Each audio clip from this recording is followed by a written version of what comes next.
Ahí está. Buenas tardes a todos y a todas.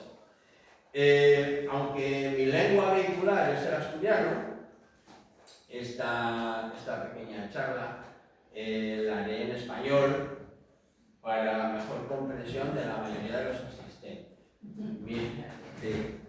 Mi nombre es Fernando Morán.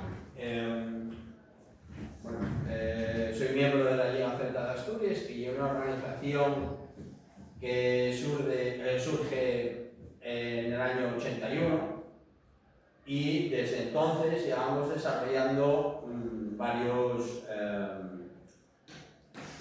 proyectos de diversa índole, todos vinculados con el interceltismo, ¿no?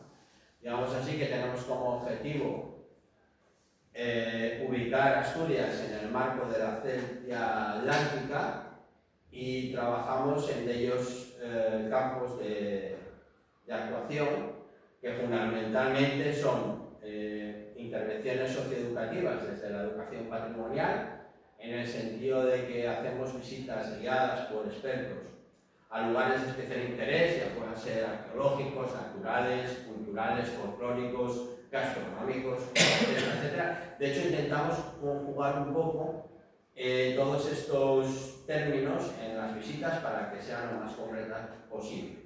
Esa es una de las partes de actuación que tenemos. Otra de ellas, que es un poco más académica, que es que todos los años intentamos sacar una publicación digital que se llama Astor, que publicamos en 3 idiomas, en español, asturiano e inglés, y que cuenta con la participación de expertos en diversas disciplinas de estudio de la cultura asturiana en toda su dimensión. Es decir, historia, arqueología, folclore, mitología, en fin, cualquier arquitectura, cualquier cuestión que contemple la cultura asturiana en toda su dimensión, entra dentro de la posibilidad. Y tiene una calidad lo suficientemente buena como para que algunos de los artículos que publicamos en la revista actualmente nos haya pedido el CSIC incluirlos en su corpus. Por lo tanto, podéis entender que dentro de ser una revista que se hace de manera amateur, porque se hace con Word y muchas horas de trabajo, al final pues los contenidos de la revista son lo suficientemente interesantes como para que capten el interés de muchas personas, ¿no? O al menos el año pasado ya vamos a tener 18.000 descargas, que no está mal, no está nada mal. No son buenas revistas, o muy buenas, pero sí es verdad que tiene cierta difusión, ¿no? Nos leen en Australia, nos leen en Estados Unidos, nos leen en el Reino Unido, nos leen en Gales, en Cornualles, en Irlanda, en Escocia, nos leen en Bretaña, nos leen en algunos lugares de Francia, en Madrid, en Asturias, lógicamente, en Galicia, en fin. Tenemos cierta difusión dentro de lo que es la Celtia Atlántica y su diáspora. Por lo tanto, aunque no siempre podemos hacerlo en tiempo y forma como queremos, sí es verdad que estamos bastante orgullosas y orgullosos de nuestro producto final, porque, por ahora, siempre, teniendo en cuenta que todo es mejorable, va cumpliendo objetivos, ¿no? Otro de los aspectos importantes de nuestra actividad como asociación es el contacto con otros organismos y asociaciones del actual Atlántico. Tenemos contactos con asociaciones y organismos de Escocia, de Bretaña, de Cornualles y de Irlanda. Y procuramos seguir ampliando también con Australia, también con Estados Unidos, con Ohio en concreto. ¿De qué nos sirve esto? Pues mantener esos lazos, esos vínculos, compartir información, enviar la revista, hacer un poquitín la labor de compartir entre estos pueblos que compartimos una cultura común o rasgos de ella, pues esos vínculos que nos hacen parte de una comunidad. Por otro lado, otro de los aspectos que llevamos a cabo dentro de la organización, antes de que empiece con la charla por la antedicha, es la recuperación de tradiciones y ritos propios de la cultura astur. Hace poco estuvimos desarrollando un proyecto de recuperación de la lucha celta-báltica que nos llevó a participar en el último Festival de Bretaña de Angolea. Y pues bueno, también participamos, de hecho fuimos parte en el Consejo Internacional de Luchas Celtas, con Barañada como intermediador, que es el presidente de la lucha Aluche de Leonesa. Y bueno, pues un poquitín, esto abarcaría a grandes rasgos las acciones que llevamos a cabo como asociación, que son muchas más, como por ejemplo la colaboración con festivales, en este caso con el Festival Intercéltico de Avilés y Comarca, que llevamos colaborando varios años, y al que estamos profundamente agradecidos, porque es uno de los eventos intercélticos asturianos más importantes y que con mayor relevancia internacional, por lo que para nosotros es un verdadero orgullo estar hoy aquí con todos vosotros y vosotras. Una vez presentados, vamos a comenzar un poco hablando de lo que nos trae aquí a colación, que es comentar un poco los Astures transmontanos, quiénes eran, ¿no? Para esto, voy a intentar hacer una visión general de cuanto a ubicación territorial, espacial, digamos así, organización social, tipo de vida que llevaban en cuanto a economía, consumo y religión.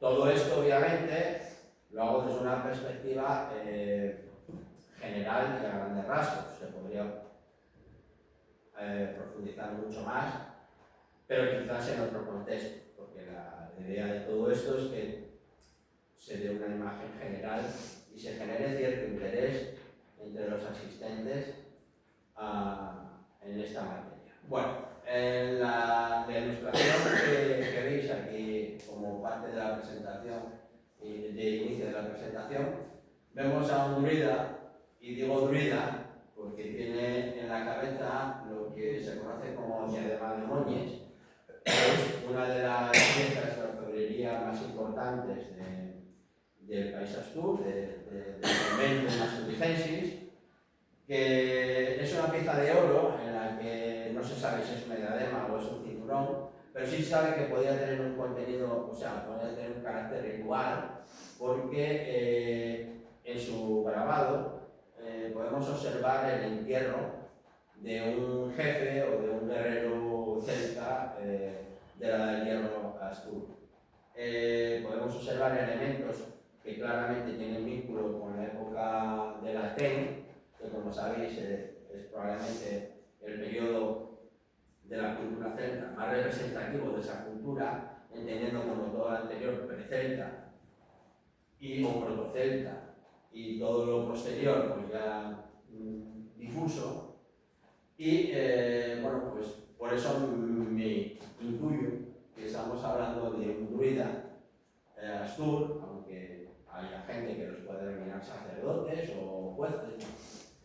Yo uso esa denominación porque considero que es la más adecuada. Y vemos también cómo porta un torque de oro con remate en doble escocia, que es típico de los astures. Por lo tanto, va seguido de guerreros, en este caso con los tres penachos, como viene el guerrero de la diadema de Moñes, que se puede ver en ese caballo.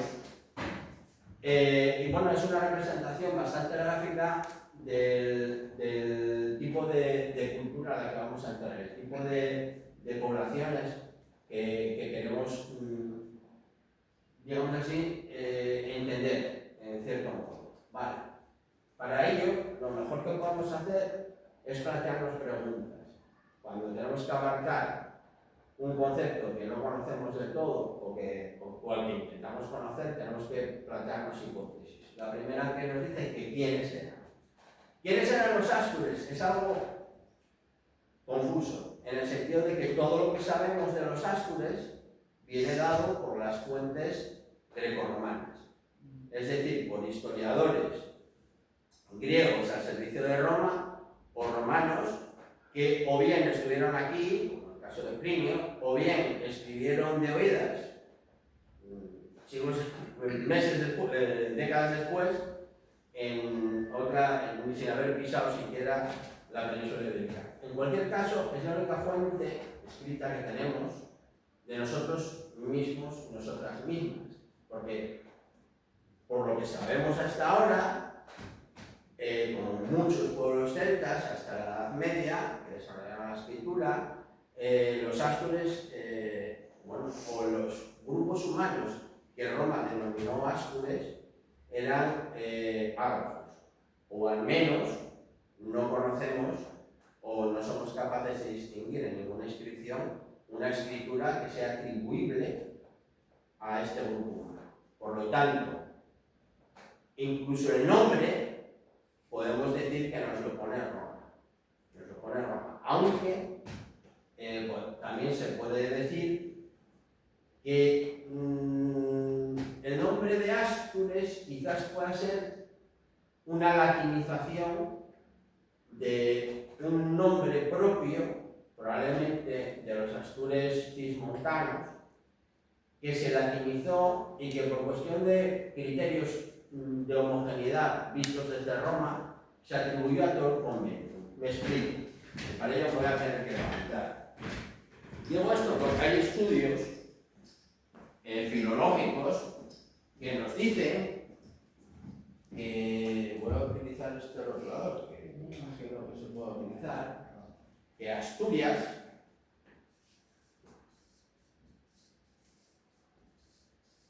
deriva de una raíz celta que se llama stur.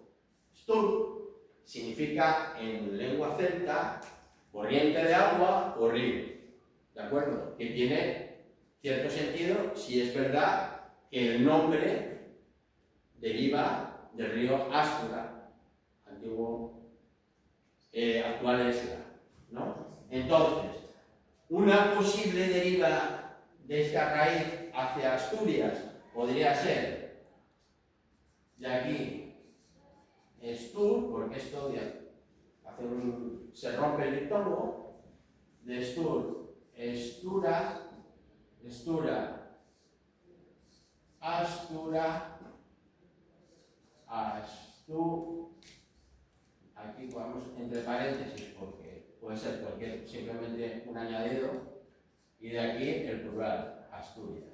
Esta podría ser, bueno, Estura.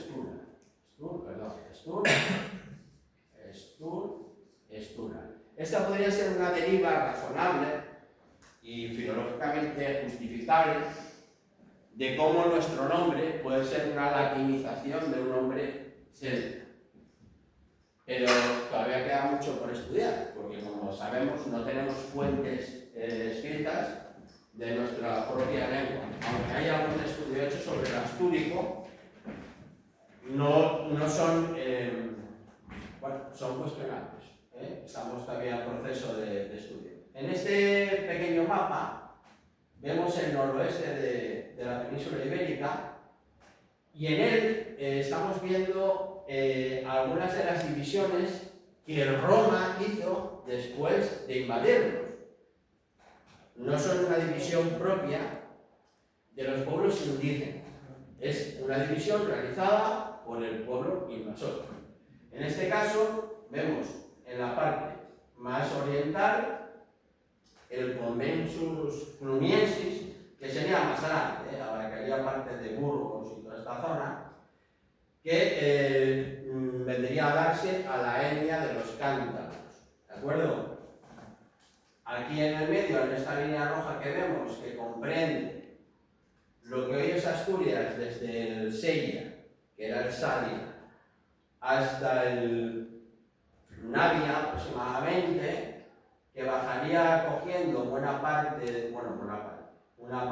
lo que es el actual Lugo y parte de lo que es el norte de Portugal y el norte de Zamora, pues toda esa parte sería el Conventum Asturicensis, que a su vez Roma lo divide en dos, por aquí, por la cordillera, siendo estos los Astures tresmontanos y estos los astures cismontanos o augustanos, cuya capital era la actual Astorga, que en aquel momento era Astúrica Augusta. Aquí, en la parte más occidental, tenemos la Gallaecia, que a su vez está dividida en dos conventus, que sería el Conventus Lucensis, cuya capital sería la actual Lugo, que era el Lucus Augustum, y aquí tenemos el Conventum Bracarensis, cuya capital es la actual Braga, que sería Bracara Augusta. Bien, estos, a grosso modo, se llaman galaicos, astures y cántabros, todos estos. Bien, la parte que nos interesa y que vamos a hablar genéricamente hoy es de aquí, de los astures. Y dentro de los astures, de esta parte de aquí arriba, que es la que nos compete, que serían los astures transmontanos. Es decir, aquellos astures que están en el lado norte de la cordillera cantábrica. Bueno, vamos a ver. Como os dije, el término astur es un término romano, que puede tener una raíz celta. ¿Cuándo empieza a hablarse de astures? Bueno, pues aquí lo vemos. Tenemos en el siglo I a.C., Plinio el Viejo utiliza el término. En el siglo II a.C., Ptolomeo. Y para resumiendo, que es un término que no refleja, aunque lo tengamos perfectamente integrado, y aquellas personas que hayan nacido en Asturias se sientan asturianas y punto, que es normal, desde el punto de vista étnico, no podemos decir que sea una denominación propia si hablamos en términos de la edad del hierro, es decir, del calcolítico, del bronce final a la edad antigua. No necesariamente, aunque sirve para estudiarlo. Es una nomenclatura que nos sirve para estudiar ese periodo perfectamente. Entonces, aquí vemos un poco más en detalle cómo sería el conventum y, bueno, las principales tribus, aunque hay muchas más. Como no me quiero extender mucho en esto, pues vamos a hablar un poco de la parte que nos ocupa, que son estos. Esta parte de aquí son las principales tribus indígenas y, para mí, celtas, que existieron en la actual Asturias. Este mapa ya veis que es la Asturias actual. Existen dos grandes fronteras naturales, que sería el río Sella, que por aquel entonces, en época romana, era el Salia, que dividiría los Astures de los cántabros. Y aquí los cántabros tendrían dos grandes tribus, que serían los ordenomescos y los vindios, los valinienses, que tendrían su relevancia porque hay buena parte ¿cómo se dice? De la epigrafía romana existente, que podemos visitar en el Museo Arqueológico de Asturias, tiene su origen en pueblos valinienses de la época ya romana, del siglo I, siglo II. ¿De acuerdo? Bien, asimismo, digamos que los romanos dividen los astures transmontanos en dos grandes grupos étnicos, que estarían por un lado los pésicos, los pesici, que son un grupo étnico que abarcaría más o menos desde lo que era el Nalón, el Nairos, a lo que era el río Navia, aproximadamente, con capital en lo que hoy es Pravia, aproximadamente, y eran poblaciones que se dedicaban fundamentalmente a las actividades agrarias, sobre todo, fundamentalmente. Y luego tenemos otra parte que son los lugones, que tendrían su capital en Ponga, que, bueno, pues aquí se observa una actividad económica mucho más prolífica, porque hay como una mayor diversidad en cuanto a producción, quizás por la presencia de grandes puertos, y digo quizás porque ahora mismo se está estudiando uno aquí en Tapia, que parece ser enorme. El casco del Esteiro puede significar uno de los cascos marítimos más grandes de Asturias. Asimismo, el casco del Esteiro es del siglo I, con lo cual ya no estaría dentro de la Edad del Hierro. Pero todos estos sí, el de Noega, que está aquí, el de los Tilúrgos, que significa caldereros en lengua celta, y todos estos de por aquí, por la zona de Avilés, estaría, bueno, cerca de Avilés, los de toda esta zona de aquí serían de gran importancia en cuanto a comercio y intercambio de mercancías. Pero por aquí, sobre todo por el concejo de Ponga y todo por aquí, y la actual Vía Viciosa, habría una gran producción de cerámica y de elementos de abalorios y de orfebrería. Impresionante. Entonces, Yanguas, que como sabéis era catedrático de historia de la Universidad de Oviedo, hablaba de una tercera acepción, una tercera tipificación de los pueblos. Decía que pésicos y lugones eran dos tribus en sí mismas, al margen de los astures, y que los verdaderos astures, los astures originarios, eran unos que había aquí. O sea, que hacía 4 acepciones. No le respaldó nadie, no tuvo mucho respaldo, pero bueno, existe. Entonces, como existe, yo os lo comento. Una anécdota sobre el tema. Bien, seguimos. Bien, aquí os hablo un poco de las principales tribus que visteis aquí. Y dice que, en estas dice que se extendían por la región occidental de Asturias, entre los ríos Nalón, Morelos y el Eo. Bueno, el Eo, yo diría el Nac, pero bueno. Limitando con galaicos y bueno, los tibarcos son una tribu de los galaicos también.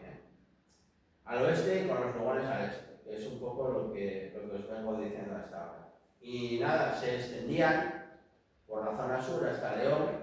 De hecho, en León incluso hay unas zonas en las que también hay una población de Lugoni, que bueno, no se sabe muy bien a qué responde, pero parece que hay 2 tribus de Lugones, las Tur Transmontana y las Tur Transmontana.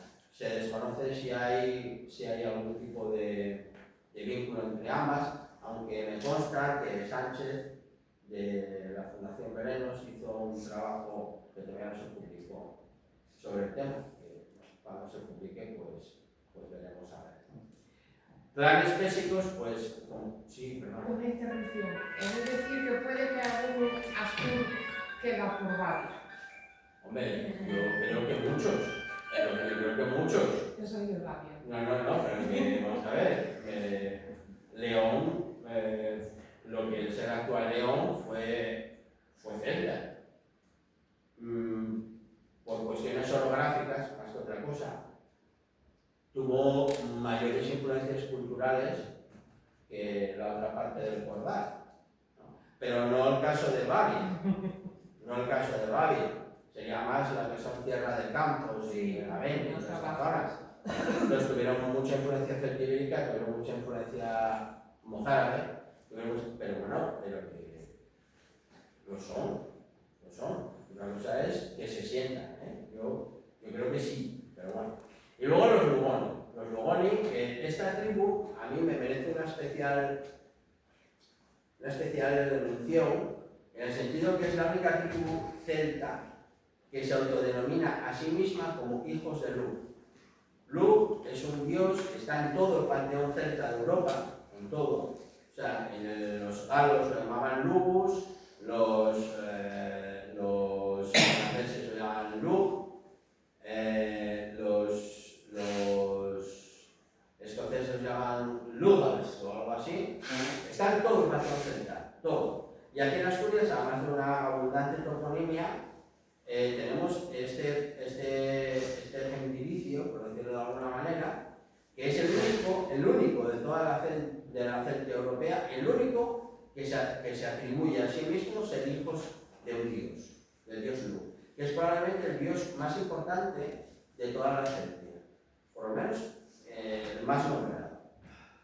Bien, bueno, pues los Lugoni, que pues, como os comenté, están en la parte este del eje de la actual Asturias, y bueno, pues tienen varias inscripciones que hacen referencia a su mención o su automención como hijos de luz, lo que les hace de especial relevancia y la cantidad de topónimos vinculados a este dios que se da. Tenemos clanes por toda la zona occidental, ciudades, y fue una población especialmente rica durante la Edad del Hierro, no solo en cuanto a arquitectura, como por ejemplo el Castro de Noga, que es un castro impresionante, aunque se dejó ocupar, en mi opinión, con mucha facilidad, pero ahí está, y las murallas modulares de ese castro son impresionantes, y las de la zona de Villaviciosa son maravillosas, y las podemos observar hoy en día. Entonces, bueno, básicamente vamos a centrar en que había dos grandes grupos de Astures, en la Asturia transmontana, que serían los pésicos al oeste y los Lugoni al este, con múltiples clanes y tribus asociadas a ese grupo étnico y que tenían una productividad importante, que veremos más tarde. ¿Dónde vivían? Aquí, donde, tal y como yo lo veo, podemos hacer alusión al lugar de habitamiento, ¿no? Que luego se dio en llamar la llamada cultura castreña, que muchas veces entra en discusión con la cultura celta, en el sentido de que unos autores la quieren denominar a todo cultura castreña, otros, como yo, por ejemplo, cultura celta, y yo entiendo que cultura castellana hace mención al lugar de habitamiento y que no es antagonista con el principio de cultura celta. Es decir, existían los castros como existían en toda la Celtia atlántica, y no creo que eso esté reñido con que toda la cultura existente entre las poblaciones que los habitaban y toda la cultura material y inmaterial que se derivaba de esas poblaciones no tuviera un carácter predominantemente celta. En esta diapositiva que vemos aquí, vemos una visión parcial del castro de Noega. El castro de Noega, que está en Gijón, que pertenecía a la tribu de los cilúrnicos, de los caldereros, es un ejemplo, bueno, es un ópimo, es muy grande, es una extensión muy grande, tuvo ocupación romana, y bueno, pues aquí podemos ver una parte del castro, que este es el foso, este es el antecastro, la muralla defensiva, que ven todo por aquí. Esta es una muralla que es muy ilustrativa y muy interesante, porque es un ejemplo muy claro de un tipo de construcción defensiva propia de los Astures, sobre todo de la segunda edad del Hierro, y que fue una revolución arquitectónica, aunque parezca una cosa así como muy baladí, y son las murallas de módulos. Como ven, la muralla no es continua, sino que está segmentada en módulos, y esto facilitaba la defensa del castro, porque si se dañaba una parte de la muralla, no se dañaba todo el perímetro, solo esa parte. Y eso facilitaba mucho la defensa del castro. Por lo tanto, esto que no se da en otras regiones de la península, es un ejemplo interesante, por eso esta foto, ¿no? Bien, ¿qué es un castro? Hay muchas definiciones. Yo me cogí una de Collins porque me pareció bastante sencilla. Y dice que un castro es un poblado fortificado, por lo general prerromano, pero que luego, en muchos casos, se siguió habitando ese castro durante la Edad Media y se acabó convirtiendo en una torre defensiva, en un castillo, o sea, que deriva de la misma raíz, y que, bueno, pues se dieron sobre todo sobre todo en la parte occidental atlántica de la península ibérica, en concordancia con el arco atlántico, en el que también se dieron este tipo de construcciones, perdón, o muy similares. Nos las encontramos también en Cornualles, en Gales, en Irlanda, en Escocia, con variaciones. En Escocia y en Irlanda encontramos más Broch, que son como construcciones completamente circulares con una torre en medio, pero básicamente en esencia son lo mismo. Es una fortificación con un habitamiento dentro, probablemente solo de las clases más altas, porque sabemos que eran sociedades altamente jerarquizadas, y alrededor del castro probablemente vivirían ganaderos y agricultores en cabañas de madera, de las que hoy, que yo sepa, porque claro, generalmente se excava dentro del castro, generalmente se hacen excavaciones por los perímetros de los castros. Entonces, probablemente solo en Teberga, que yo sepa, se encontraron restos de las vigas del perímetro de las cabañas donde estaban ubicadas, con restos de cenizas, de haber hecho un hogar allí para cocinar. Entonces, todo parece indicar que dentro del castro estarían los grandes herreros, probablemente los herreros y algún artesano de relevancia que tuviera dinero para... ¡Que luz te bendiga! Perdón.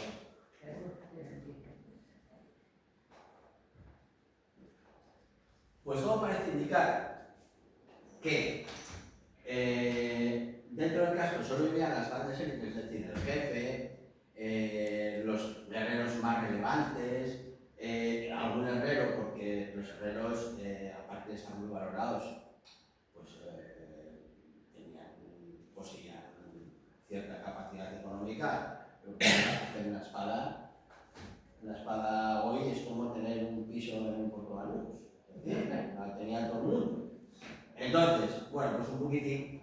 ¿Qué pasaba? Que cuando todas estas poblaciones que estaban por aquí, todos estos integrantes del castro o del clan que estaban por aquí, había gresca, veían venir a los de otro castro a cascarse, pues cogían y se metían dentro de las murallas y estaban allí protegidos. Metían también probablemente el ganado, ¿no? Y cuando acababa la batalla, pues salían otra vez. Es muy probable que ocurra esto porque, claro, tenemos la idea presentista de que, como los romanos dijeron que existía el conventum asturicensis, todos los pobladores indígenas se sentían todos astures, y no. Un cilúrnigo era cilúrnigo.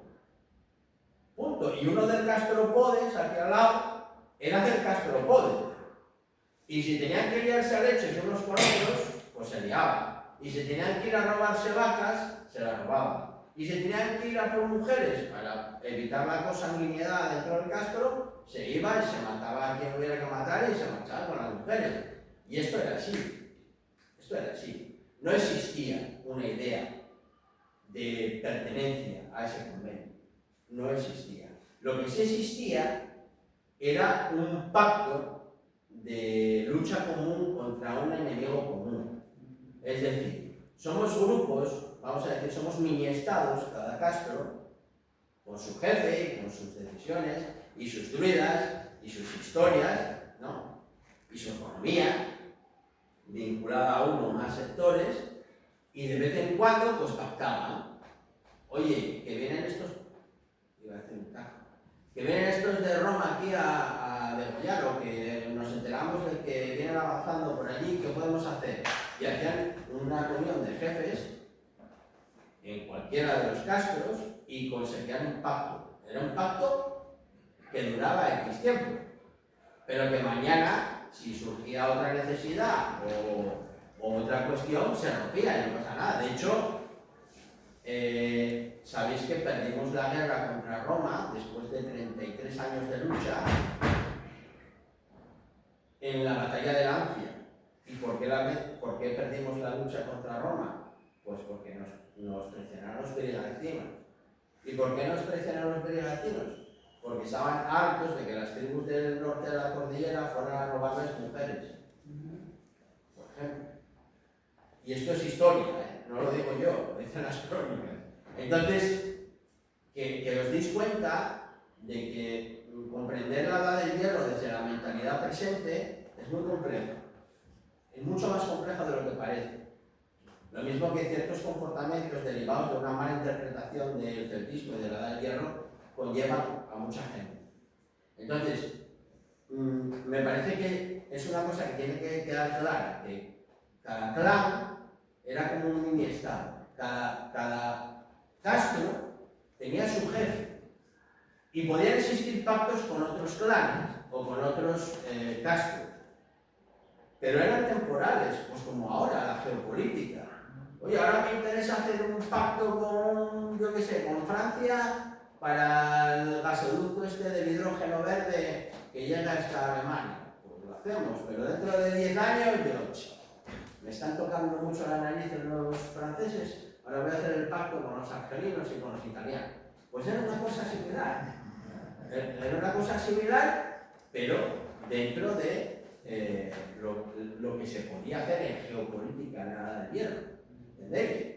Eso es importante, que no salían todos con la bandera de somos astures, no, para nada. Eso es un nombre que se puso por parte de Roma, que era un pueblo invasor, que hizo verdaderas masacres a nuestro pueblo, a nuestros ancestros. Cuando hablo de masacres, hablo de matar en un pueblo a todo un niño mayor de 14 años, a violar mujeres, a violar niñas.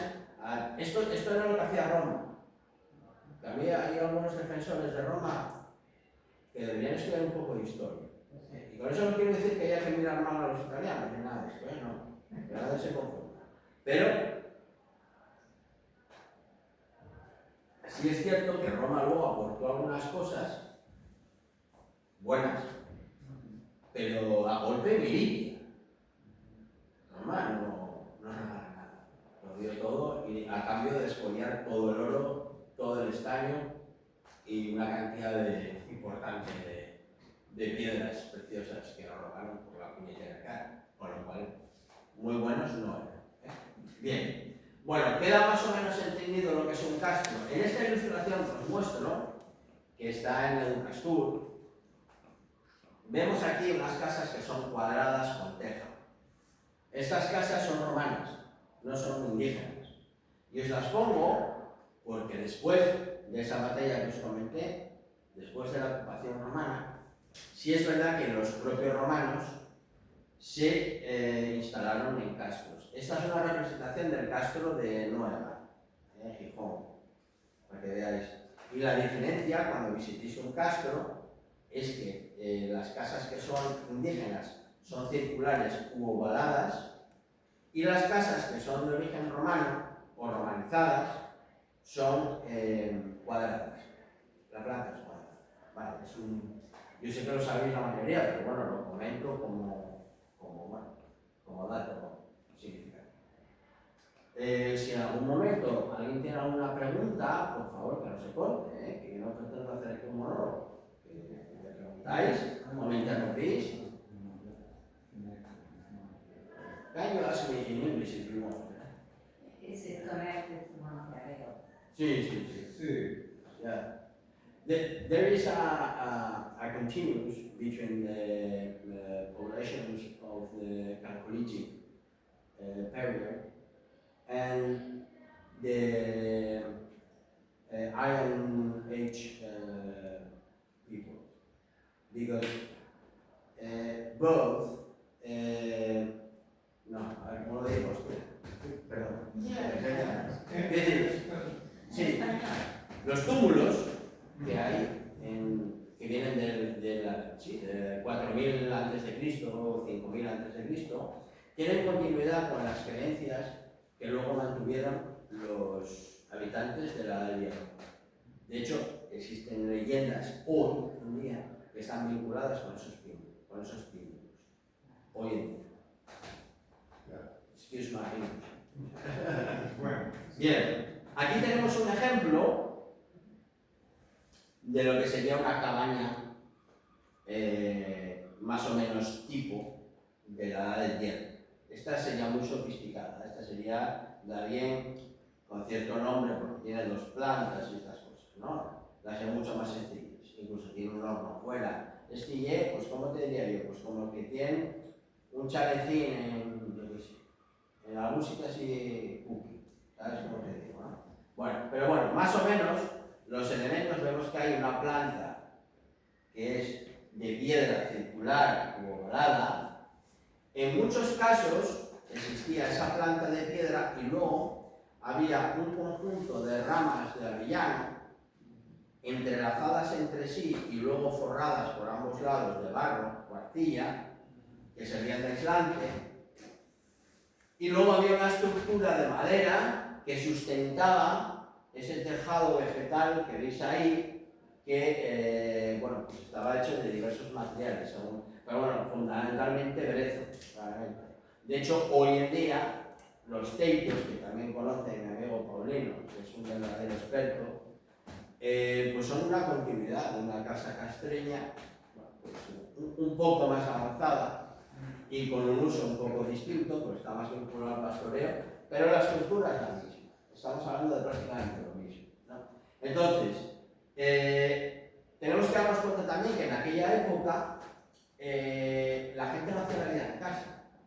Es decir, no es como yo, que me levanto, me voy a mi centro educativo, doy clases, salgo, llego, me pongo a corregir exámenes o me pongo a preparar clases, luego pues saludo a mi mujer que llega a trabajar, vemos una película y me voy a dormir, ¿no?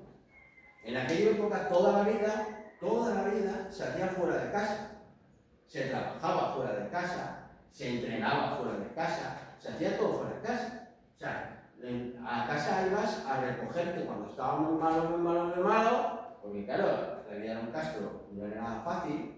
Imaginaros, por ejemplo, yo qué sé, el Castro Upodes, aquí cerca, en Mañugues. ¿Sabes dónde está? Bueno, hay un castro ahí que hace unos años estuvimos haciendo una intervención de denuncia porque estaba cayendo todo el conchero al mar y estaba perdiéndose una oportunidad de estudio muy grande.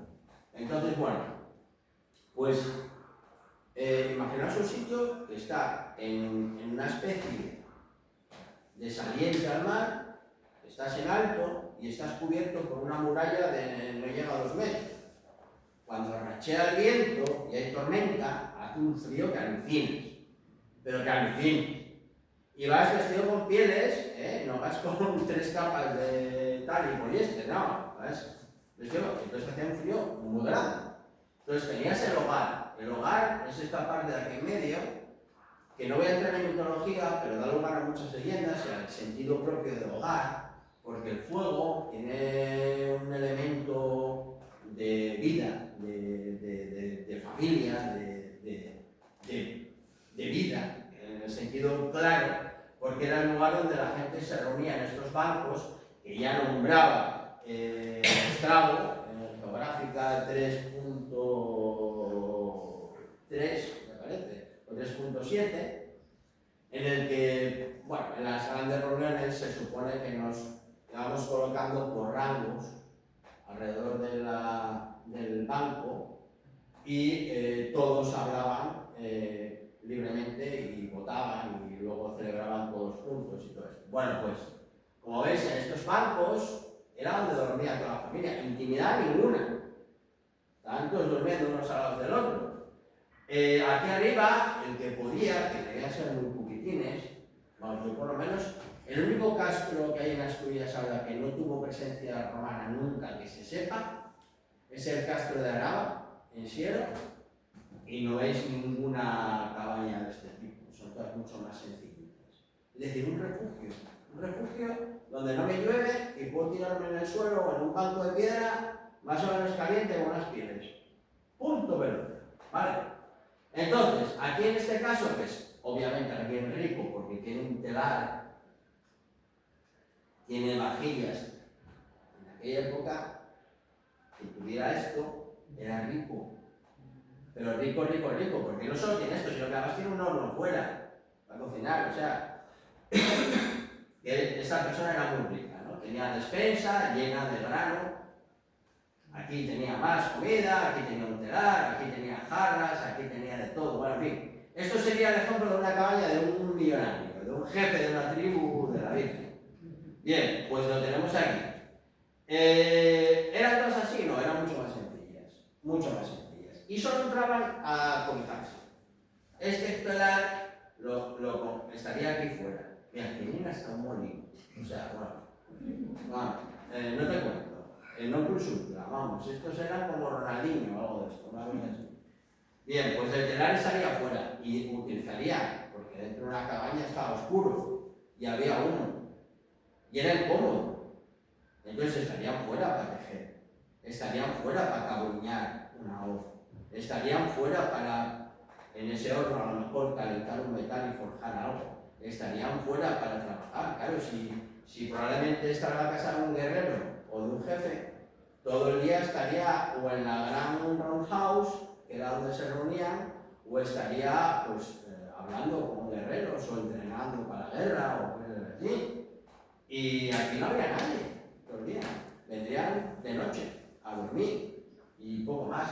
Pero bueno, sirve como referencia para hacerse una idea de cómo sería un estereotipo de casa castreña muy lujoso. Vale, bien. Luego, esta es una pregunta que hacen mucho, sobre todo los escolares, cuando haces alguna intervención socioeducativa con ellos. ¿Qué comían? Porque tienen la visión, claro, como por desgracia en los centros educativos se enseña la prehistoria y de repente de la prehistoria pasan a las culturas greco-romanas, parece que esos 3000 años por medio se los pasan por el arco del triunfo. Pues claro, ellos tienen la visión de casi un prehistórico, ¿no? Un troglodita que de repente pasa a ser un senador en el Lacio. Y es confuso para un niño, es muy confuso. Un niño de 8 o 9 años, que es cuando creo que es la primera vez que estudian algo así, es muy confuso entender eso. Ya es confuso entender el concepto de historia y de línea temporal y demás, para eso es confusísimo. Bueno, pues ¿por qué? Porque nos enseñan. Ni más ni menos, ¿eh? Entonces, ¿qué comían? ¿De qué se alimentaban? ¿Es verdad eso que decía Estrabón, que solo comían pan de bellota y que de vez en cuando una jarra de vino que llegaba y según llegaba, volaba? No, es una mentira enorme. Y eso nos lo dice la arqueología. A través de los estudios arqueológicos, pues se encuentran restos de óseos de animales que se comían y se encuentran restos de semillas de lo que se cultivaba. Y gracias a eso podemos hacernos una idea, bueno, también se hacen estudios de alguna pieza humana, algún diente que se encontró por ahí, por Teverde, por ahí, que dio datos muy ricos. Pero bueno, básicamente tiene una dieta súper rica, os comento. Por un lado, tenían leguminosas, como son los guisantes, que como sabéis tienen una gran fuente nutritiva, tanto de proteína vegetal como de minerales, vitaminas, etcétera, etcétera. Tenían cereales, la escanda, que como sabéis es un cereal que es una variedad de trigo mucho más antigua que se daba en lugares de clima atlántico, que luego estuvo a punto de perderse del todo y que ahora parece que se está recuperando con un pan artesano y de un valor nutricional muy alto. Tenían avena, que se la comían ellos, hacían como una especie de gachas, las típicas gachas que se remojaban primero en agua y luego el que podía les echaba una nuez de manteca o de leche, que podía, eso era un artículo de lujo también, que no se vivía como ahora. Y el mijo, estos son, bueno, pues algunas de las leguminosas y cereales que tomaban. Frutos, sabemos que comían bellotas, sabemos que tenían ablanes, sabemos que tenían nueces y sabemos que tenían mazanes. Esto a nivel silvestre, solo de recolección, que seguro que algo por ahí se cultivaría. Pues tenían las zarzas, las moras, todo esto, y alguna valla que seguro que caía. Los miruéndanos, tío, ¿cómo se dice en español? Los arándanos, que seguro que también los Vale. Luego, ganado. Este sería la cabaña de animales que criaban en los castros. Por un lado tenemos les ovelles. En este caso sería la ovella Xialda, que se conserva hasta nuestros días, emparentada con otras ovejas del arco atlántico como la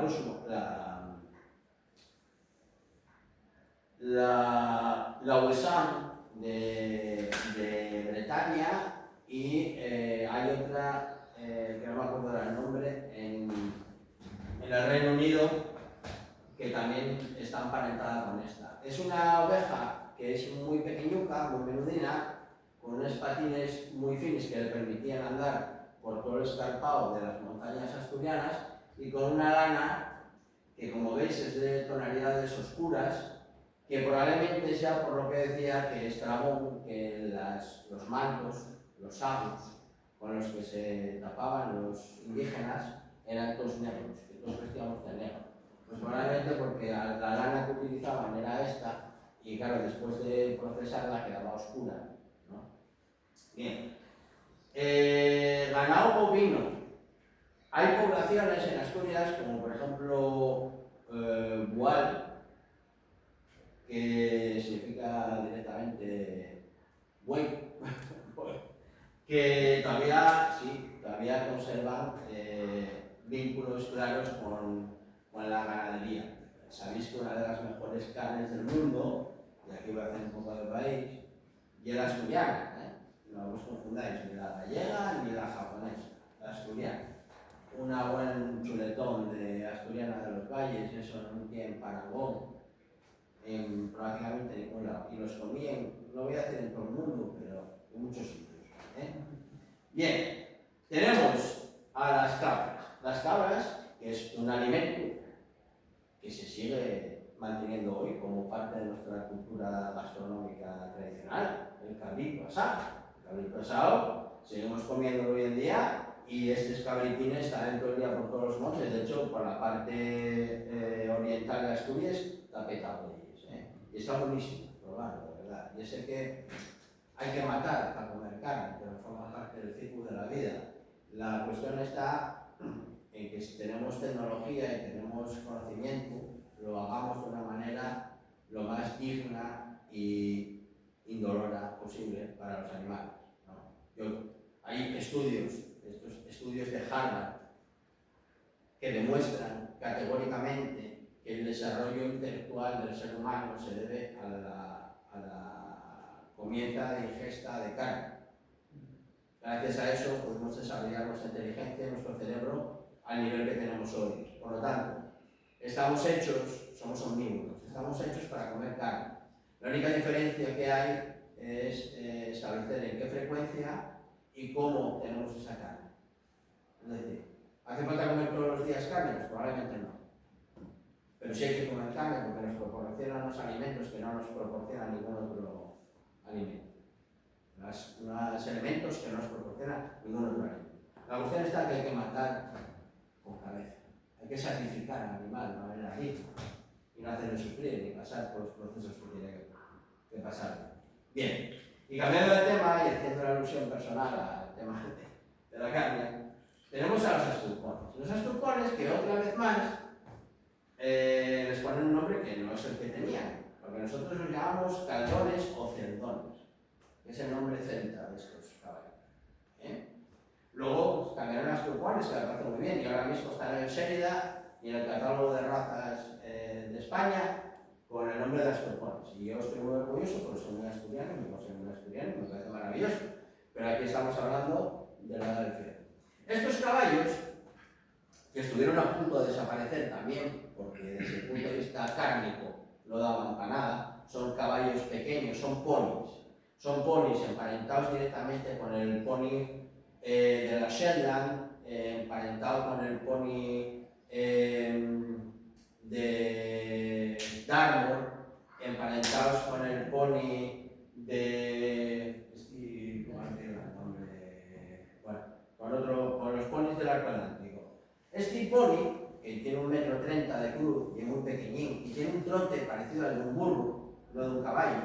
un trote así como, pasa así como, es una pasada para montaña, es alucinante. Es tan alucinante que nuestros queridos y amigos romanos, tan maravillosos y tan dóciles y tan amables, lo cogieron y lo insertaron en su propio ejército y con él y fueron a conquistar Escocia.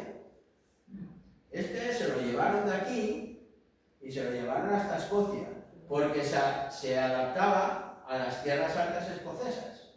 Era un caballo excepcional. Lo mismo que la espada corta, que ya veremos luego, celta, la adaptaron y la modificaron y de ahí surgió el gladius romano. Pero no fue más que un robo más que nos hicieron de nuestra tecnología. Así que mirad, si teníamos o no teníamos tecnología, que hasta la primera potencia mundial de aquella época nos la robaba a nosotros. A lo mejor no éramos tan bárbaros y a lo mejor no éramos un pueblo tan absurdo que estaba por ahí perdido, ¿no? Bien. Fauna salvaje, además de lo que se cultivaba, desde el punto de vista agroganadero, también obviamente se cazaba. Y teníamos los jabalíes, que además eran objeto de culto, por sus características propias. Se comían mucho los jabalíes. Los ciervos, que también están vinculados con una deidad, en este caso asturiano, Nimedus asediamus, que sería cernudos, están vinculados a ella. El salmón, que se pescaba en aquella época, que no había aberraciones como el campano y cosas así, pues había multitud de salmones y de truchas en los ríos asturianos. Entonces, pues era casi, no te voy a decir a mano, pero mi abuelo, el concejo de ayer, yo le di pescar truchas con la mano.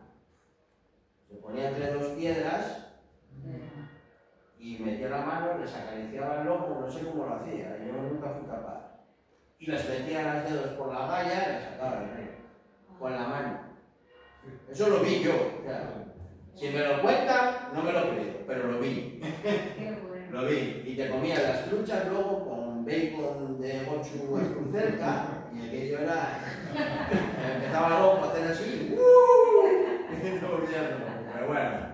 Se sigue maneando en la Sierra de Delos. Sí, también. Sí, Qué yo guay. lo vi. Bueno, hay gente que manea todavía y bueno, Semprona no acabó Claro. casi con la tal, pero sí, Pues yo sí. era allí en un pueblo de la sierra que la tiene Pues tal qué, y maneábamos las truchas. pues qué guay. Pues ya ves. Pues qué.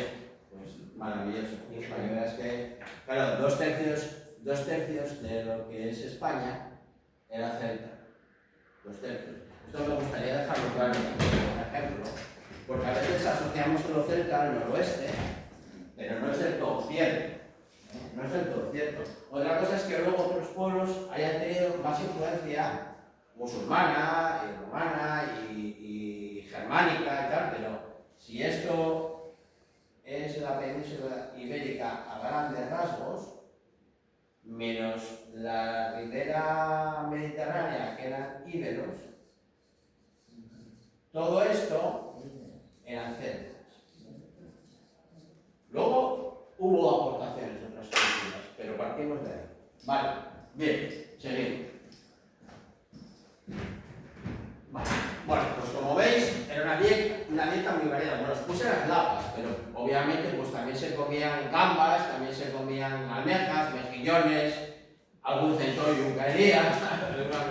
Oye, una cosa, ¿y por qué no metiste ¿Por qué no metiste la castaña? Descastaste. Bueno, no las metí por una razón. Hay autores que sostienen que la castaña la trajeron los romanos. Sí, pero los estudios que Sí, a los últimos estudios dicen que no, que ya existían. Entonces, yo tenía mis dudas, entonces ya sabes tú que para cada paradigma que presentamos, por lo menos tienes la mitad de gente en contra y la mitad de gente a favor. Yo cada día estoy más convencido de que existía y que se comía, y probablemente en la siguiente que haga la incluya, pero en este caso ya la tenía montada y no estaba incluida por eso, por esa razón. Pues tiene razón. Aparte que tiene una tradición muy guapa con el Amahuestu, que no voy a entrar ahora en eso, pero sí, por supuesto. Bien, y luego entramos en la cultura material, ¿no? ¿Qué elaboraban? ¿Qué creaban? Si eran unos bárbaros, no tenían ni idea, iban todo el día en taparrabos, todo el día borrachos, con lacitos, ¿no? Con lacitos. ¿Qué elaboraban? Bueno, pues tonterías como estas. Vale. Tonterías como esta. Esta lleva una espada de sobrefoz, esta de aquí. Es exactamente igual a cualquier espada de latén que te puedas encontrar. A cualquier. De cualquier lugar del arco atlántico, incluso de la Galia. Cualquier. Es una espada preciosa que podéis visitar en el Museo Arqueológico de Asturias. Hay otras. Pero bueno, esta me se me ocurrió poner esta porque bueno, es una espada, no es un puñal, y bueno, pues eran espadas de antenas, tipo de latén, maravillosas y que fueron copiadas por los romanos. Es importante. Los torques. Hace poco, unos días, estuve recorriéndome de todo el norte de Portugal y estuve en el Museo de Braga y en todo Portugal hay 3 torques expuestos. 3. Hay más aquí. Este torques, que se ve que es indígena, porque aunque luego los romanos los usaron, ya se pasaron de vueltas, entonces los torques parecían papabueyes, 2 kilos de oro, no los puedes llevarlos en la cabeza porque te rompe la cervical. Bueno, pues estos tienen una característica muy especial que los hace únicos para nosotros, que son que los torqueses astures ni tenían punta de bellota, ni tenían punta achaplana. Eran con un remate característico que es de doble escocia. Que eso lo sabía en Asturias y en la parte de ribereña con el convento de Astur de Galicia, pero muy poco. Los de Galicia son como un hexágono así, que sube así y se remata. Bien, aquí tenemos otro ejemplo de torques, que son los de Cangas de Onís, que tiene una... Bueno, esto que tiene aquí, lo tengo todavía aquí, la cabeza. Luego ya me lo veréis. Y aquí vamos a la pieza estrella. Hay más. Está la de Madrid, está la de Mamoñes, hay muchas. Pero esta es especial. Esta, por desgracia, no la tenemos aquí en Asturias. Esta está, el original, en el Museo Arqueológico Nacional de Madrid. Que no lo sé por qué, porque tenemos un museo arqueológico propio, con todas las características y todas las garantías que pueda haber, y lo sé porque yo mi trabajo de fin de máster lo hice en el Museo Arqueológico, y estuve allí unos meses trabajando y vi lo que hay y me recorrí todo el museo y me recorrí todo el almacén y sé perfectamente que la podrían tener en condiciones de perfecta seguridad, pero por alguna razón que a mí se me escapa porque soy tonto, pues no la tenemos aquí, la tenemos aquí. Bien, no voy a entrar en política. Esto de aquí, este es un fragmento, esta diadema o cinturón está dividido en 3 fragmentos. 2 están en el Museo Arqueológico y otro está en Francia. No, bien. 2 están en Madrid, sí, y uno en Francia. Uno está en una institución privada, otro está en el Museo Arqueológico y otro está en Francia. ¿El por qué? No me lo preguntéis, porque entonces cuando a mí las neuronas empiezan a hacerme vueltas, mira que soy cuerpo y el ojo empieza a hacerme así, quedo bizco, y no puedo dar una explicación coherente. Porque no la tengo. Porque no lo entiendo. Pues no lo comprendo. Una de las piezas de orfebrería más acojonantes, con perdón, de la época de Latén, Astur, no está aquí. Aquí hay una réplica, mal hecha. Señores, ¿por qué? ¿Por qué? Porque transportar esto 500 kilómetros por avión no es tan complicado. Y el seguro tampoco iba a cobrar tanto, porque desde el punto de vista económico tampoco es que sea un Picasso, ni un Gauguin, ni un Van Gogh. Tampoco iba a ser tan complejo. Bueno, pues no está. Pero esto es maravilloso. ¿Por qué? Primero, porque es indiscutiblemente la tenías. 2, porque tiene un significado ritual. Es decir, esto probablemente se lo ponía un druida en la cabeza, si era una diadema, o en la cintura, si era un cinturón.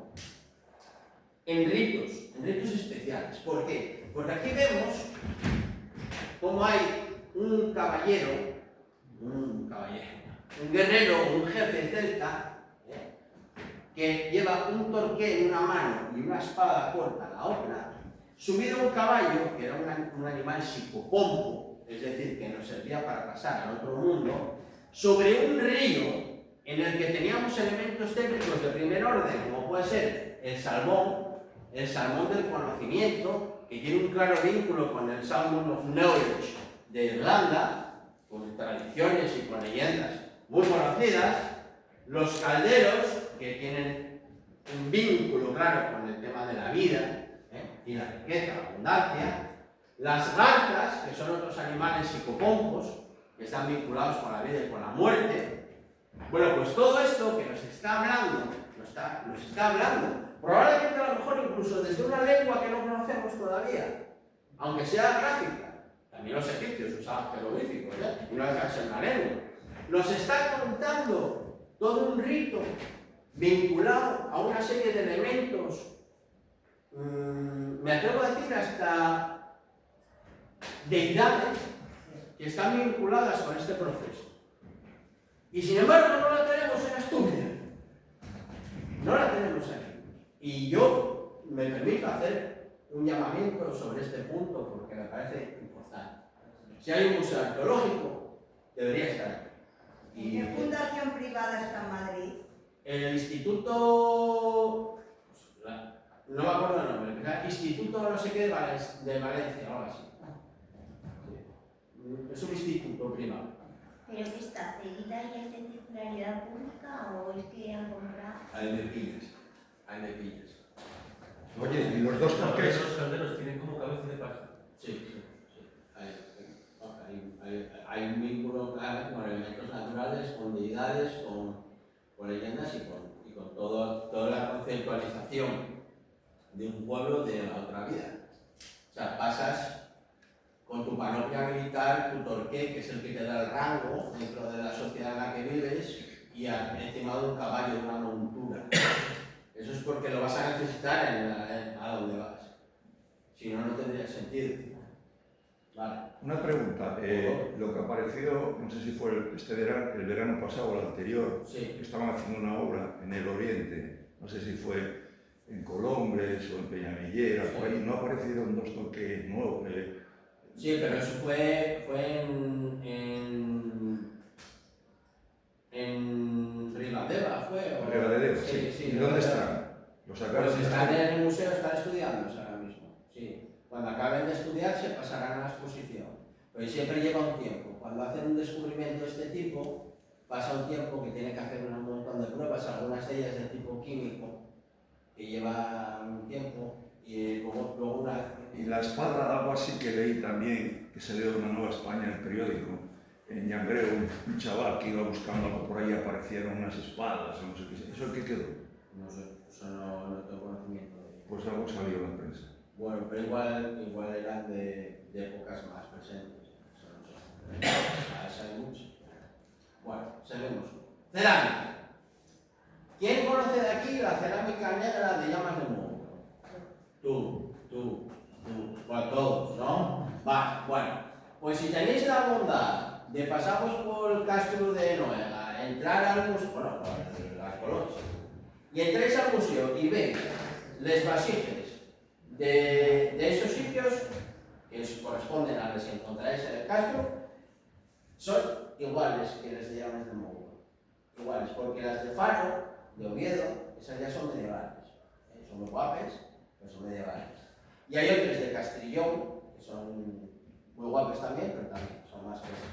Pero las de Llamas de Mundo son exactamente igual, se hacen que estas de aquí. Es más, tienen hasta el mismo color. Pero, increíblemente, son también muy similares a muchas de las que hacen dentro del arte. Y sabéis que hubo una argumentación sobre la homogeneidad de la cultura, no sé si se habla de la teoría del vaso campaniforme, de cuando se enterraban las cenizas de los muertos en unos vasos determinados. Pues existen esos vínculos existen. Se pueden determinar, se pueden indeterminar, es que esto es como todo, son discusiones, pero cuando estamos delante de un cuerpo material tangible, estudiable, de una cronología determinada, y nos encontramos el mismo a 3.000 kilómetros al norte o a 2.000 al este, coño, pues igual es que hay una homogeneidad. Y ahí voy para comentar luego lo que voy a concluir cuando acabemos la pequeña charla que se estudia. Bien, y otro de los aspectos claves desde el punto de vista antropológico del conocimiento de una cultura es las creencias que tenían. ¿En qué creían? ¿En qué creían? ¿Qué visión tenían de la realidad y de lo que hay después de la vida y la muerte, de lo bueno y lo malo? Todo este tipo de cuestiones. Obviamente esto es complicado, resumirlo aquí es complicado, pero bueno. Os había comentado antes de que cada castro era como una mini ciudad independiente, con su jefe o jefa, con sus sacerdotes o druidas, con sus guerreros, con sus artesanos, con sus ganaderos, sus agricultores, que eran como mini estados, como en la Edad Media serían los feudos, ¿no? Bien. Cada uno de esos tenía sus propios dioses. Por lo tanto, cuantificar los dioses del panteón Astur es imposible. Imposible, porque cada castro tenía los propios. Y probablemente dentro de cada castro, cada druida veneraba algo. Una fuente determinada, un árbol determinado, una montaña X, una piedra dada. Por lo tanto es imposible. Pero sí sabemos que existe un corpus de deidades análogas a todo el mundo celta, es decir, una serie de dioses que existen en toda Celtia, como puedan ser Belenos, como puedan ser Cernunos, como pueda ser Taranis, como pueda ser Lu, como pueda ser Deva. Todo este tipo de dioses existen. Deva existe en Asturias y existe en Euskadi y existe en Gales. Bien, entonces, en Asturias, la interpretación que se hace, basándonos sobre todo en la toponimia local, es una recopilación de la toponimia y una comparación con ese corpus de deidades celtas que existen en toda Europa y vemos cuáles se dan aquí comunes al resto de Europa Atlántica. Bien, y tenemos a Deva como la diosa madre. Deva en celta es Diwa, que significa diosa, la madre, la diosa de todas. Existe como así en Euskadi, en Gales y aquí. Y es más, suele estar vinculada a corrientes fluviales, a sitios vinculados con la mar. Por ejemplo, aquí en Asturias tenemos el Peñón de Deva, que está rodeado de mar, hay una leyenda que dice que es la casa de la diosa.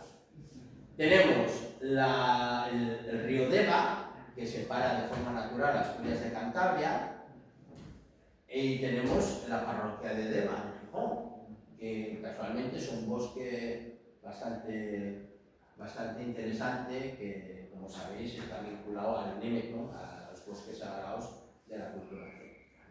En cualquier caso, vida.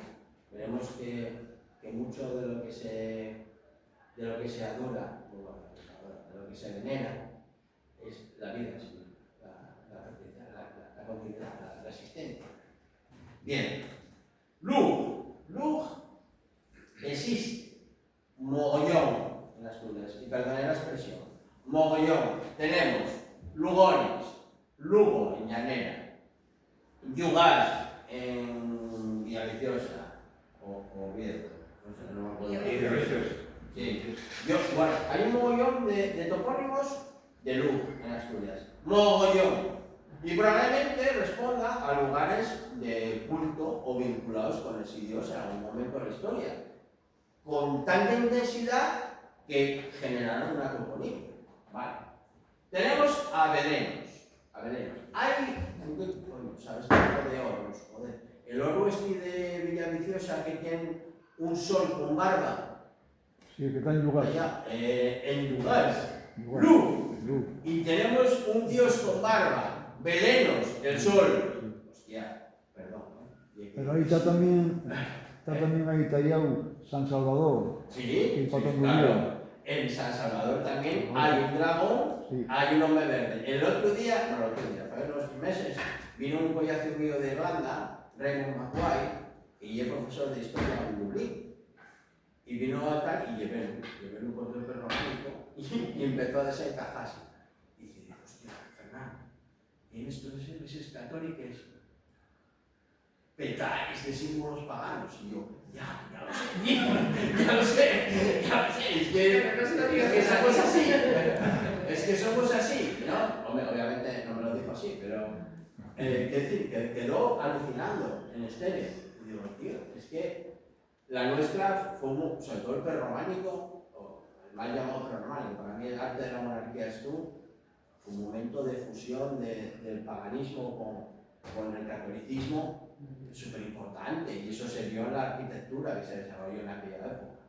Pues bueno, La unión con el románico de principios también. también, sí, claro, sobre todo en las sirenas, por ejemplo, ¿verdad? Sí, tienes toda la razón, toda la razón. Bien, tenemos Cernunnos. Aquí tenemos una narrativa dedicada a Nimedus asediados, que muchos autores entienden que tiene que ver con Cernunnos, aparte de que toponimia, pero bueno, con Cernunnos. ¿Por qué Cernunnos? Porque Nimedus es Nímero, o sea, Neme, bosque.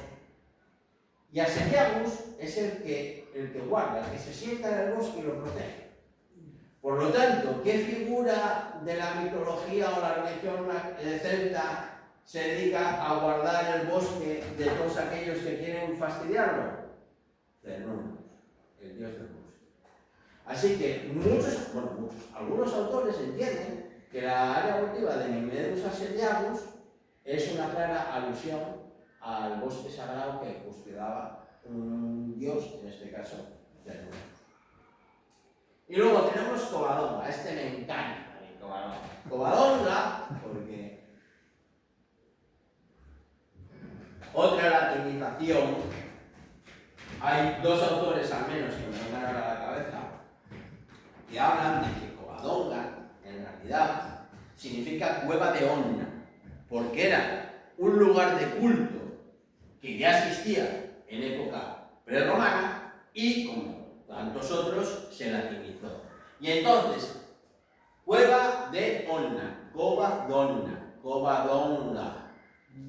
se latinizó. Luego hay algunos que decían dominica, pero no cuadra. Si intentamos explicar las latinizaciones del celta desde el latín, no cuadra, por ningún lado. Entonces, todos aquellos que van hoy en día a rendir culto a la Virgen Católica de Covadonga pueden hacerlo, pero quizás desconocen que hace milenios atrás muchos de nuestros ancestros hacían lo mismo, adorando a Onna, la diosa madre. Y el río, Deva, que pasa por ahí, es un ejemplo claro. Tenemos el agua, que es el femenino, la fertilidad. Tenemos la roca y tenemos a la diosa. ¿Qué leyenda hay en Covadonga para el que beba de los 7 caños? Que en un año casase. ¿Para qué se casaba la gente? Para formar familia, ¿no? Hablo ya de época semipresente. Es decir, ese vínculo entre el agua, la diosa madre y la fertilidad existe hoy en día en el mismo sitio de una manera catolizada. No obstante, si vais a ver a la diosa madre, vais a ver en las rocas donde está ubicada una serie de motivos geométricos, célticos, sin duda ninguna, incluso un propio mantón que tiene con una cenefa celta. Pero bueno, no estamos para eso ahora. Pero en fin, que lo sepáis. Y luego está el tema de los tejos. El tema de los tejos. ¿Qué pensáis ¿Que a las capillas se les puso un tejo o que a los tejos se les puso una capilla? La segunda. Existían lugares de culto y lugares de reunión. Lugares de reunión que estaban vinculados a la diosa madre, a la naturaleza. Entonces se reunían debajo de carballos, debajo de techos, debajo de tilos, debajo de hablanos, debajo de muchas cosas. Yo me acuerdo cuando estudiaba la carrera, que iba ahí al parque de invierno a meterme, hay un círculo de hablanos allí, iba ahí a estudiar. Y algunos tomarán por yo, dame igual, yo saqué muy buenas notas. Y a mí, los hablanos ayudaron. Y punto, y nada más. Y el que lo quiera creer bien y el que no también, dame igual. A mí ayudaron. Vale. Bien, seguimos.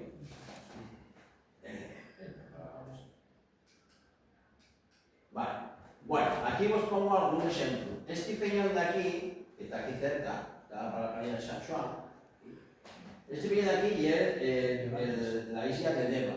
La isla de Deva, que era un ejemplo de lo que os puse antes de toponimia vinculada a la diosa. Se supone que esto es la casa de la diosa. Una diosa vinculada al agua, a la fertilidad, como la diosa Navia, más para el occidente. Siempre. El agua, las fuentes, siempre fueron vehículos de vida, de fertilidad, del femenino. ¿Sabéis que en la cultura celta siempre existe una dualidad, ese masculino-femenino? Por ejemplo, Belenos, un hombre masculino, el sol, Deva, la diosa, la madre. Siempre hay un antagonismo, como un masculino, una dualidad, siempre, en todo lo que se hace, ¿no? Y es lo que complementa, ¿no? Quizás esas son dos partes de un todo. Es interesante, ¿no? Bueno, se podría discutir mucho sobre eso, pero bueno, hay más manantiales, como el que os comenté. Deva también existe al lado de ese río que da agua a la cueva de Covadonga, ¿no? Aquí tenemos uno que a mí me pone especialmente Guillo Luz, a mí, de un dios que me encanta. Esta semilla, no es asturiana y es francesa, una representación que se hizo allí del dios Luz, que tiene tres caras, porque eso del dios omnipresente. Ve el presente, el pasado y el futuro. Pero todo. No se escapa nada. Y es el dios de dioses, ¿no? Y aquí tenemos, pues, miles de ejemplos en toponimia de este dios. Tenemos a Lugo, en Llanera, tenemos a Lugones, en Siero, tenemos al Yoshu, en Ubieu, tenemos a Lugás, en Villaviciosa, etc. Este dios fue tan importante para nosotros que una parte de nosotros, bueno, de nosotros, me refiero de los ancestros de los asturianos, se llamó o se autodenominó hijos de este dios. Y perduró con las fuentes clásicas, probablemente latinizado, y perduró hasta nuestros días, y perduró en la toponimia. Estamos hablando de miles de años. Y ahí está, sigue ahí, existe. De hecho, yo en mis estudios jurídicos estoy consagrado a él, entre otros dioses. Entonces, ahí está. Y para mí, no sé, es algo tan evidente como que respiro por los días. Bueno. Bien, aquí tenemos el Abeleños, que antes pregunté a Paulino por una representación que hay en un orbo. ¿Es orbo o panera? Orbo. En un hórreo, en un granero tradicional asturiano, hay una representación muy parecida a esta. Es un sol con barba. Es una representación clásica de Belenos, el dios del sol, el dios de la luz.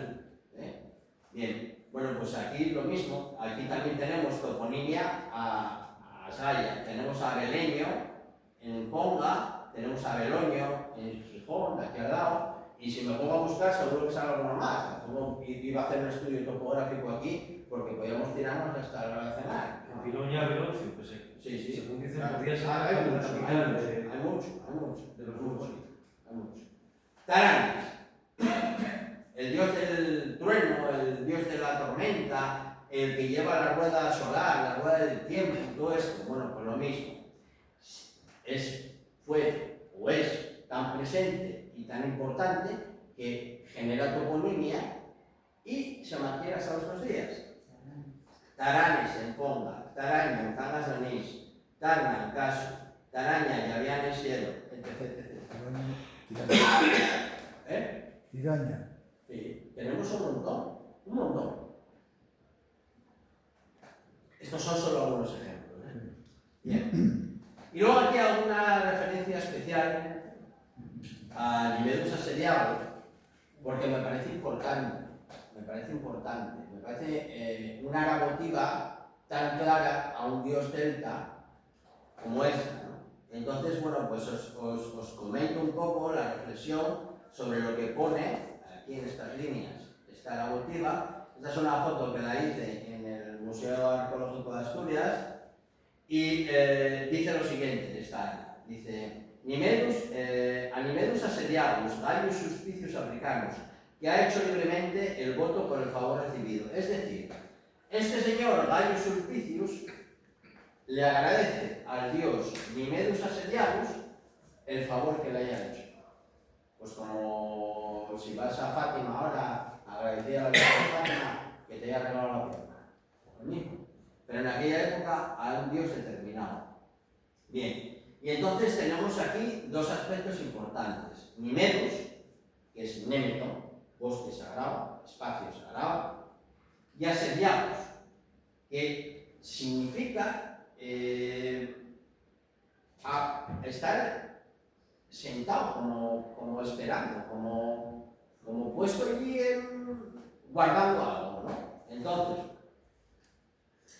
yo hago esta reflexión que dice que el segundo término asediados parece derivar de la raíz indoeuropea sentarse, estar sentado, lo que apunta a una posible relación con otro culto pancelta vinculado al bosque, el de Cernunnos, el dios cornudo que suele representarse sentado con las piernas cruzadas.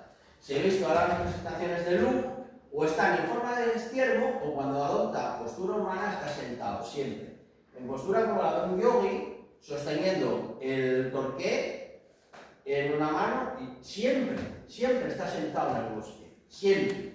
Entonces, esta expresión, todo es discutible, todo es matizable, pero tal y como yo lo entiendo, lo veo desde esta perspectiva.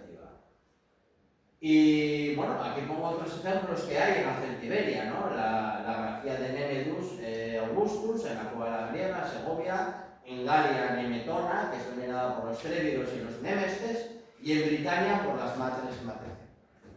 Es algo también muy común a todo el arco atlántico y todas las comunidades celtas que nos rodean.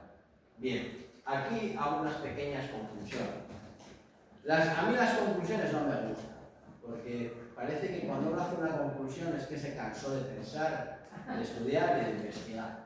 Así que, bueno, académicamente hay que ponerlo, pero yo no diría que son conclusiones, yo diría mejor reflexión. Entonces digo, los ástures tenían desarrollado una eficiente economía agroganadera que era completada por labores de caza, pesca y recolección. Como la arqueología nos demuestra, esto es una realidad, es un hecho. ¿Vale?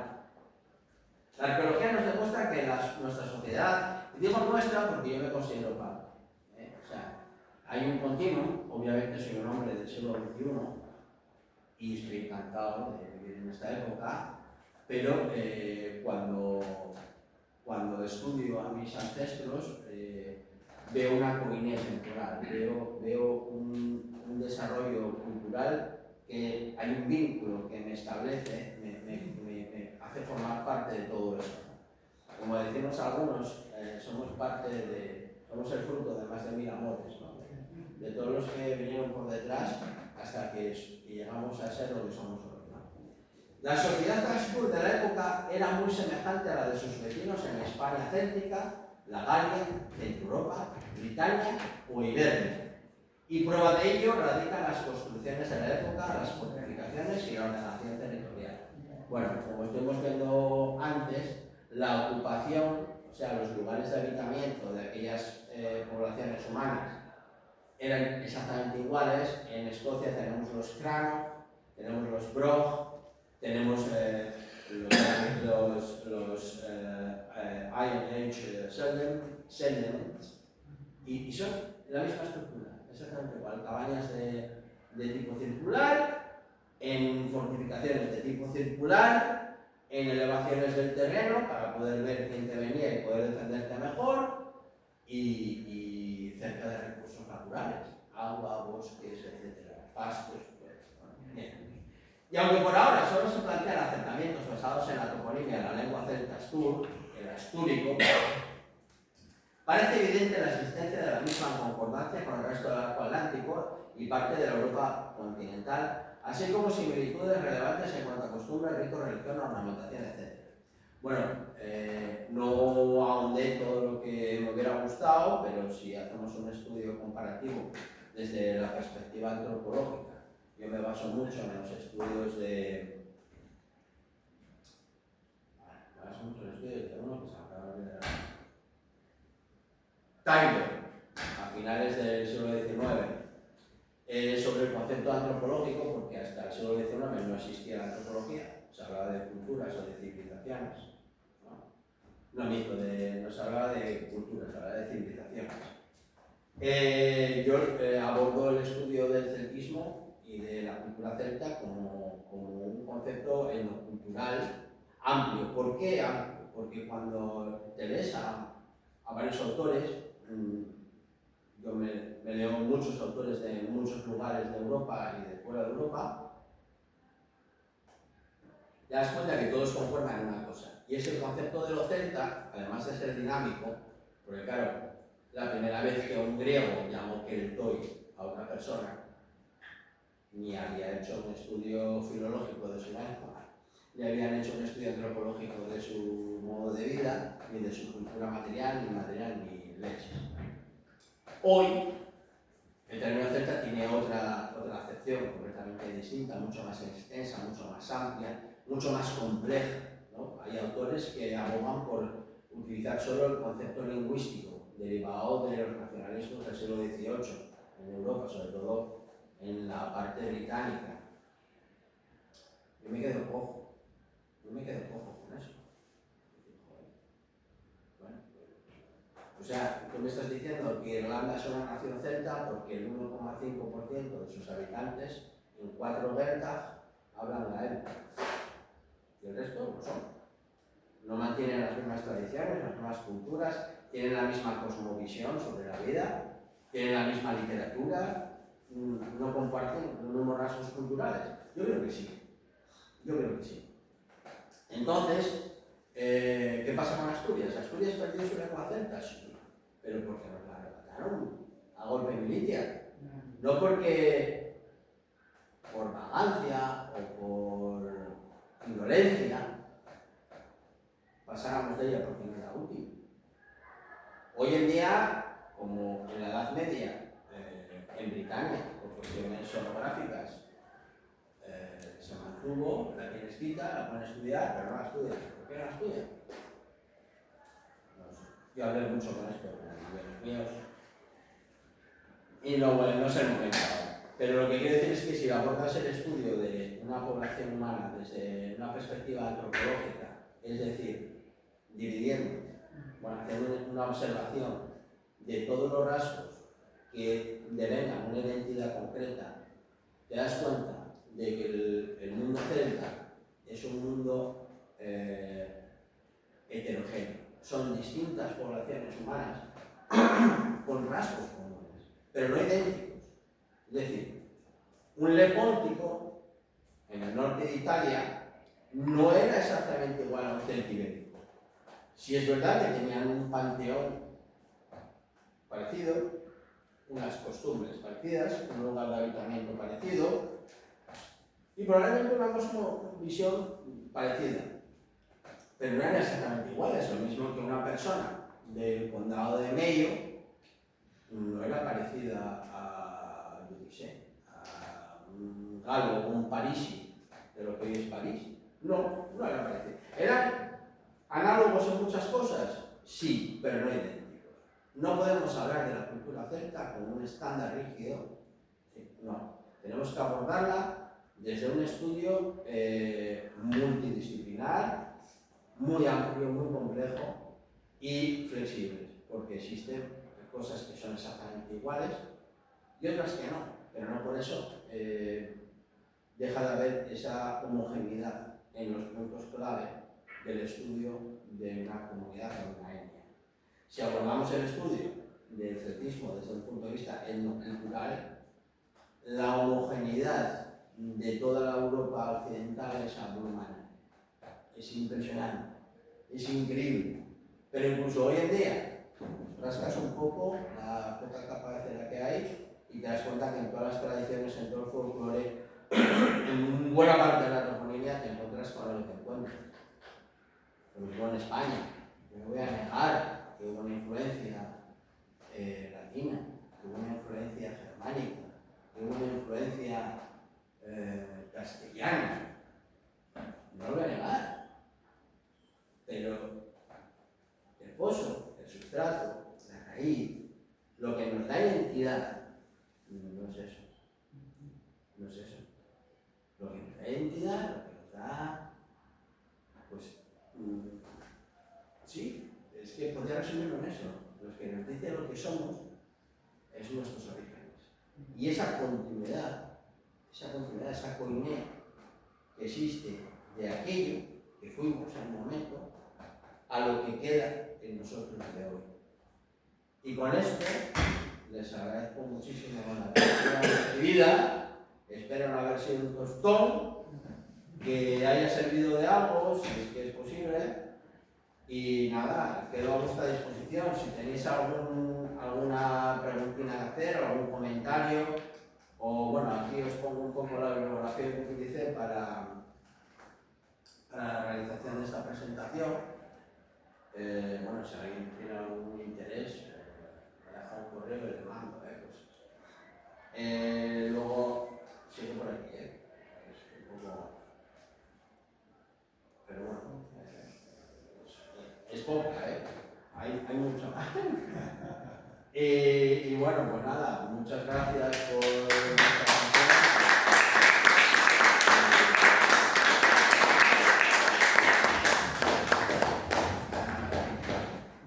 ¿Tenéis algo que comentar o decir? Ha sido muy interesante, ¿verdad? Sí, bueno, Había gracias. cosas que no sabía. ¿Él? Sabía mucho, pero decías que... Bueno, mujer, Yo no tenía ni idea. te lo agradezco.